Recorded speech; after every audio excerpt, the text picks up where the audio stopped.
গাড়ির শোরুমে হামলা চাঁদাবাজি বন্ধ না হলে সরকারকে রাজস্ব দেবেন না ব্যবসায়ীরা, এমন হুঁশিয়ারি দিয়েছেন Bangladesh reconditioned vehicles importers and dealers অ্যাসোসিয়েশনের বারভিডা ও শোরুম মালিকরা।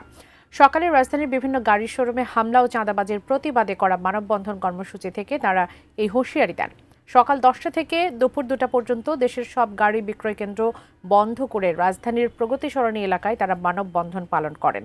পরে সংবাদ সম্মেলনে বারভিডা সভাপতি আব্দুল হক বলেন, এই সেক্টর থেকে বছরে প্রায় 6,000 কোটি টাকা রাজস্ব পায় সরকার, অথচ শোরুম মালিকরা নিরাপদে ব্যবসা করতে পারছেন না।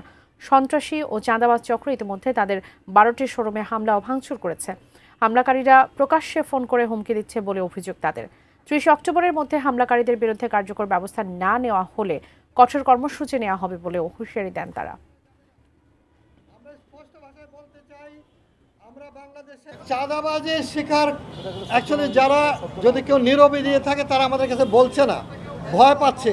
এমন একজন সন্ত্রাসী যিনি AK-47 হাতে নিয়ে ছবি পাঠাচ্ছে, তার নাম হচ্ছে তান কাশেম দ্বীপ।